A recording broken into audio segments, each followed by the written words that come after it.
This morning, I'm joined by Andrew Powell from Hoffman Construction and Dan Seydel from the Platinum Group, who are going to give you some more information about the project itself and then available subcontracting opportunities and a glimpse of what their inclusion and workforce development goals look like for this project.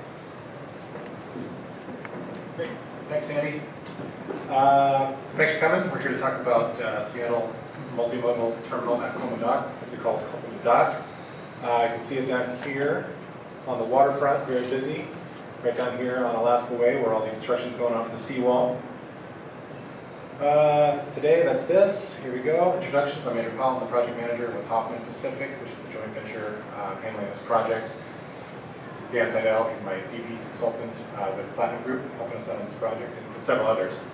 The agenda will go through the project, a little bit of the overview and the background, the GCCM process being used on this project, our DBE goals, a little bit about working with Hoffman Pacific, and some opportunities to have some educational opportunities, and then we'll open up for questions, which I hope there's a bunch of them. Project overview, I mentioned on the waterfront, Pier 50 and 52, very busy downtown area. It's a hub for Washington State ferries. It's the biggest and busiest terminal they have in their system.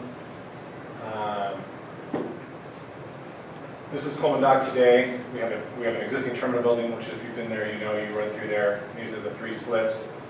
This is the south trestle, this north trestle. And as I mentioned, it's very busy. So this terminal serves Bainbridge Island, which is shown here in the orange, and Bremerton for Washington State ferries and WASDOT. It also serves as a passenger-only facility Vashon Island and West Seattle, operating out of Pier 50 down here on the south.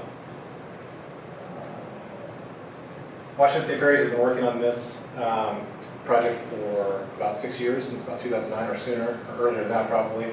Elizabeth can back me up on that. But we finally got going. We're planning to start work next fall, next summer. So lots happening in the last year or so on this project. A note about the usage. They've had 9.5 million people in 2015 run through this project. Over 5 million of those are foot passengers. So that's over 27,000 people a day on average, which is a ton of people, considering we're going to come in here and tear all this up, and ferries wants to keep this fully operational. A major logistics and safety project concerns for us on this project. Why is this project needed? Colman Dock's old. It's got some old timber trestle and piling that are aging, and the new codes that are coming online, it's simply deficient. Operationally, it doesn't work great for ferries. It's a multimodal terminal. There's boats, there's bikes, there's ferries, there's passengers, there's cars, there's trucks, there's buses sometimes, there's trucking, etc. So it's not the most efficient system that they could use. So part of this process is making them more efficient, especially for bicycles. And lastly, preserving the role of Colman as a multimodal transportation hub for the city of Seattle. It's truly a portal, a major portal into the city of Seattle. This is a brief outline of the new trestle, which is majority of the work in the project, the marine work, which is basically the car deck. This is the existing trestle right here that will remain. This is the north trestle, which is timber now, and removed and demolished and replaced. Same with the south. We'll add on to the south end here and build a new passenger-only ferry facility for them. This is the site plan of the structures. This will be the new terminal building, which will be rotated from what it is currently. Here's the new passenger-only facility, an overhead walkway with an elevator, a new entry building that runs along Alaska Way, and then an elevated pedestrian connector connecting these two structures. This is a perspective of that same view here, so looking to the west, maybe from the Columbia Tower. So here's the entry building, here's Alaska Way, all finished, beautiful new project, our terminal building, slips, etc. Project overview, key elements. We have a new trestle replacement, which I mentioned, replacing the timber trestle and putting a new concrete trestle in, a new lead silver terminal building, which will be built in phases. New VPAC building, which is their operation building, a new 9,000-foot entry building along Alaska, a new slip 3, which is a big deal for ferries. They're going to, right in here. They want to redo this slip and overhead and transfer loading for this ferry. New passenger-only ferry, which I mentioned, and some mitigation for overwater coverage, and maintaining and replacing all the utilities and systems. As I mentioned, this is operated by Washington State Ferries, which is the Department of Washington State Department of Transportation. The current MAC estimate is somewhere in the value of $220 million for construction. We're trying our best right now to get that lower. It does have federal funding, so there are Buy American requirements in it.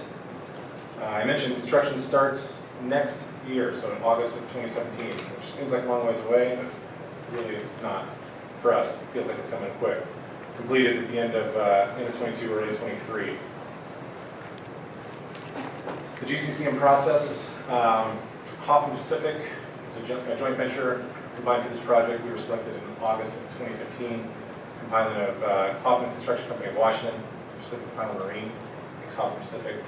We did use the alternate selection process for the electrical and mechanical contractors, and it was hired Valley Electric and Holmberg Company to help us through construction and pre-construction. This is a heavy civil GCCM project, so most of the subcontract work will be bid out publicly and open publicly, etc. Some of it on the negotiated side, which is the heavy civil component. We have a little more latitude as far as that goes. Bidding requirements, we don't have anything out for bid yet, but when it does happen, probably in a year from now or so, these are the kind of the standard requirements for our bidding process. One of the things that's unique on this project is the bottom thing here. This is Marine and the Jones Act insurance, longshoreman's insurance, which at this current time we're anticipating all labor hours will require this insurance. So it's very expensive, it's very hard to get, it's hard to, it can be a barrier to get work on this project. So right now we're working on an umbrella policy that we can bring subs in, so we don't have to all go chase this expensive one-time insurance requirement. So in progress right now. DBE goals on this project are 12%. They're an important part of our project, an important part of our culture as a company and what we want to do in this project. 12% is the minimum. We're trying to find ways to beat that. Ongoing outreach and program, DBE program ongoing currently. We'll do the normal activities. We'll try to bid with some of these bid packages in smaller chunks where it makes sense to get a prime subcontractor involved in the DBE opportunity, but realistically, a lot of this will come from sub-tier contracting system, the prime subcontractors that come on board. As I mentioned, the bid packages we're about 50% DDs on this project, so we have a ways to go. We're still putting the bid packages together, how this thing's going to be bid out. My current schedule is early 2017 for some of the major packages coming out. I did mention mechanical electrical has been awarded, so there's opportunities in there to talk to those companies, Valley and Holmberg, myself, to try to get involved with some of these things and get on this project that way. So there's more venues, more avenues to get in there. Negotiated support services, which is a reimbursable cost bucket of money, call it. We have more control over that. We don't have to bid everything out. We have a little more flexibility in how we procure that work. It's a great opportunity to get involved on this project, and a great opportunity to get inclusion. These are some of the standard items that I've used in the past. We used in the past with success. Hoisting's a big one. Traffic control on this project, as you can imagine, will be big. Temp power, security, sanitation. Any of these and any others would be a good help, and I'd love to hear from you guys about those. Working with Hoffman Pacific and Hoffman in general, we post all bid packages on the DJC. We have a website where we post our bid packages that are coming out. If you're a vendor or subcontractor that has not worked with us before, please go to the website and fill out our vendor questionnaire. It'll let us know who you are, what you do, and when we're looking for that type of work, it'll be in our system, and we can go advertise to you directly and make sure you're ahead of the curve on the bid packages. Plan centers will have them, and we can make hard copies available too, and work with you to get some sets if you need them, because they're big sets. There's the questionnaire I mentioned. Contact myself or Dan to talk more about prime subcontractor, sub-tier opportunities, Valley, Holmberg, Pacific Pilot Marine, etc. Okay, Hoffman Construction. I'll let Dan Sorry about that. Good morning. Good morning. Raise your hand if you've done work with Washington State Ferry System before. That's pretty good. Raise your hand if you've done work with Hoffman before. All right, all right. Well, first of all, what we have done is we have been very innovative in trying to meet inclusion and building capacity of small businesses. And being involved in this sector for several years, Hoffman decided that innovation to capacity building was an area in which they were willing to invest time and energy. You'll see a link in yellow, and what you'll see there is actually a free YouTube infrastructure, for lack of a better word, that has a number of classes that have been made available free of charge for small businesses desiring to work with Hoffman as well as the agencies and clients that they're serving. We've developed EIW developed a copywritten format where we have actually taken projects from A to Z, and that's the process that we're doing for the Colman Dock. Since we have several years to perform the project as well as to develop the plans and the bid packages, we're using this as an opportunity to make folks aware of some of these very rigorous requirements. As Andrew had just mentioned, insurance is a big challenge in the project. So we're going to have a class dedicated to that to make sure that we're providing awareness. We're also trying to make sure that folks are engaged early on in the bid process. So we're having exposure to blueprint reading, and exposure to those various segments of the project that you're interested in pursuing. So the classes are really more geared to you, and then you have the ability to display them in future days. So what we've set up for right now on the structure is, as you can see, estimating in the GCCM environment, and as many of you know, that bidding in this environment can be somewhat unique, and in the heavy civil environment, it creates a new avenue for Hoffman to really inject some more creativity.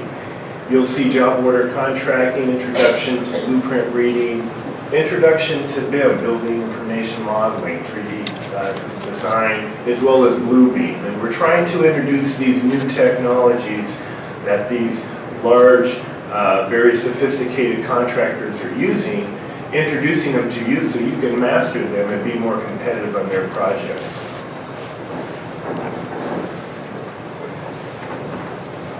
So that's kind of Colman and some of the stuff we're doing outside of Colman. These are just a couple of other subcontracting opportunities that Hoffman has coming up in the next few months. Get in touch with me if you're interested in those, and I can put you on the path to the right person. But a bunch of sound transit stuff coming up. They've been busy. They've got some work coming up. So those are a couple of other opportunities. Here's the contact information. Myself, I got cards up here too, so please come grab one and introduce yourself. Kristen is our purchasing manager. She knows all the things about how to get contracts here and make sure we know you and you know us and all those good things. And then Dan's down there at the bottom. So we'll leave that up for a second. I'm not sure what's next. Questions? Open up for questions. Plenty of time. This is a really challenging project, and we need really good subs to help us out on this. And I'd love some questions here on this. Yeah, the USL&H insurance, is that going to be just for on-site work, or what about for work done off-site, like in the fabrication shop? No, it would be labor on-site only. Yeah. Thanks. Sir? Hey, good morning.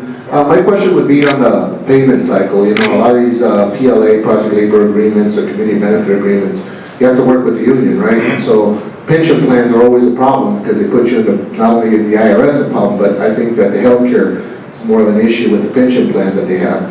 On your pay cycle, because I know that sometimes project managers, it's kind of a bottleneck, and then sometimes it could be up to 190 days to get paid, and a lot of the DBEs, it gets difficult, right? Because you're on a month basis. I just wanted to see if you could touch on that a little bit. Thank you. You're right. I mean, the pay cycle is a big part of this, and cash flow for smaller firms and DB firms certainly.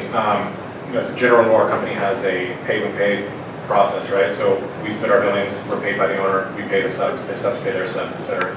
It should never take 190 days. That's a long time. Sometimes on change orders that are being negotiated, those things get hung up, and that can take a long time. But you should never have to wait that long to be paid. Washington St. Mary's is a very good client. They pay very quickly once everything's in a line. So we would work as fast as we could to get our payment in, get approved, get paid, and once we're paid, we release payment within 7 days. So. Are you planning on working through that issue with labor in order to help facilitate, the utilization for small businesses so that they can? Like a PLA? Yeah. We do not have a PLA planned currently, but we are looking into doing one for this project because it is such an important, there's small windows of work when you can work in the water, August to February, and we can't risk any interruptions into that, so we're looking into a PLA for that specific reason and for other payment reasons. Another thing is we do plan on actually having a class around the PLA in CWA, and we'll be looking for partners around the labor community to be able to provide some technical assistance and education around that. Any other questions?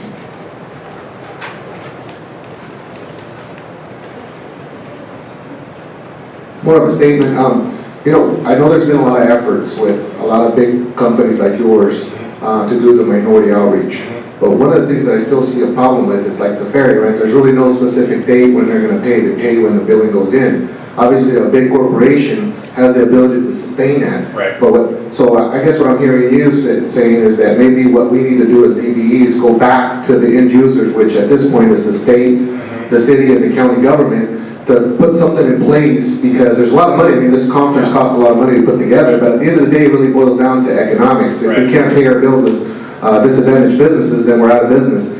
And what I've seen time in and time out is that when you sign on to some of these public works, it's like signing yourself to a death wish, because not only one is paperwork, two is the labor issues you're having with organized labor, three is being able to be paid on a timely fashion. So just more of a statement that I wanted to make. Thank you. All good points and all barriers to working on some of these projects, which we're happy to work with you through. And certainly if you get the end user, the owner in these cases, to get their ear as far as prompt pay clauses, that can help. But we can work also in our standard rules, pay when paid, but there's always exceptions we can work through and find a way to make sure you're whole and you're not financing a project beyond your capabilities.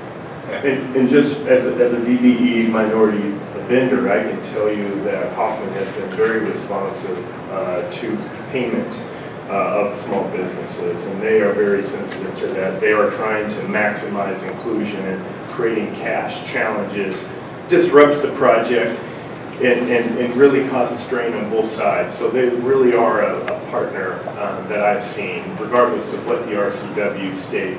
They really have, and that's why I'm here. I chose these guys. Yeah, he just actually sent me a bill this morning, so I don't know if that's part of this, or it's not going to be today yet. Not that one. Andrew, I have a technical question on the removal of the piles. Are they going to be replaced with steel piles? Yes. Or concrete? Yes. Well, yeah, still in question, but it looks like it's going all steel. So maybe with some concrete. Anything else? Also, one other thing tied to the cash position. The Entrepreneurial Institute of Washington actually has developed a finance committee, and we are working with alternative lenders and conventional lenders to make sure that we match the members and those small firms that are desiring to work on these mega projects with those right resources. So I have my information here if you'd like some information, but we understand that sometimes it's a mobilization, sometimes it's the first couple payrolls, or sometimes it can be changes in the scope. And so what we're doing is making sure that we provide an early education around that so we can be proactive and minimize disruption of the project. Any other questions before we close?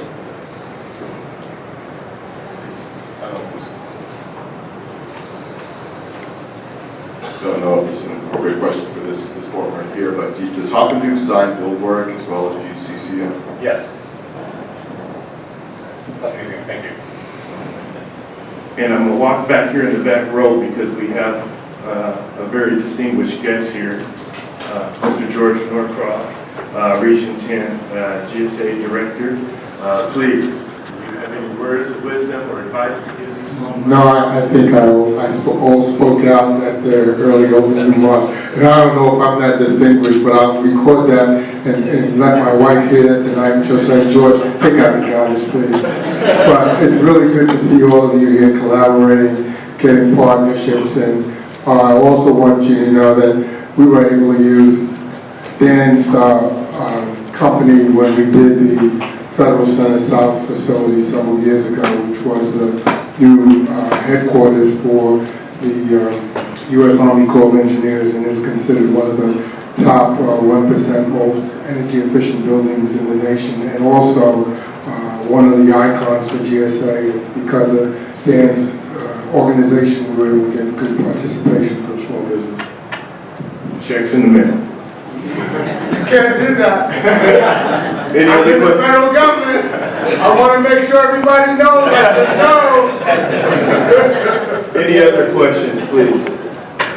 All right, well, thank you very much. Thanks very much. Come on down, if you want to come to the car, you can do stuff one-on-one later. Thanks for coming, appreciate it.